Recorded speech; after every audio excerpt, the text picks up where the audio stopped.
আজকে তো অনেক কিছু খাবার দাবার ছিল, আর এত আনন্দের মাঝেও না মনটা না অনেকটাই খারাপ।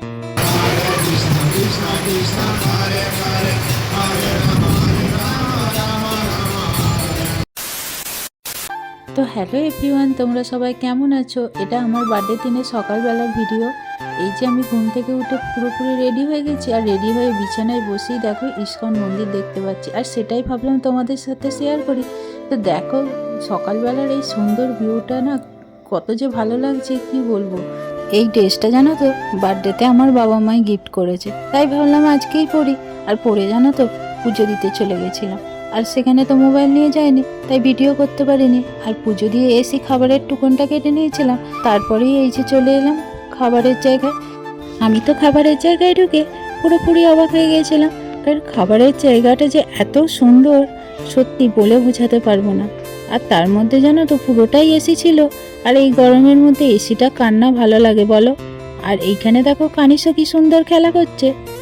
আর হ্যাঁ, তোমাদের তো বলাই হয়নি, খাবারের কুপনটা ঈশ্বরধন ভবনেই কেটেছিলাম, আর এক একটা কুপন 320 টাকা করে নিয়েছিল।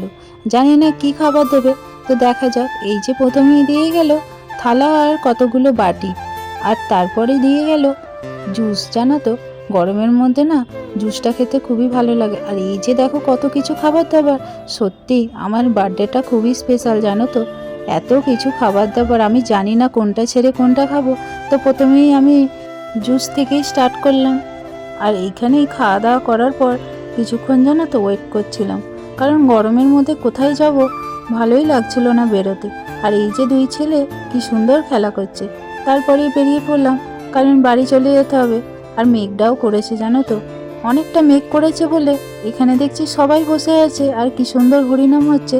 তাই ভাবলাম আমরাও এখানটা বসি, হরিনাম শুনি। বৃষ্টিটা এসে গেলে বাচ্চাগুলো ভিজে যাবে, আর ভিজে গেলেই তো শরীর খারাপ হবে।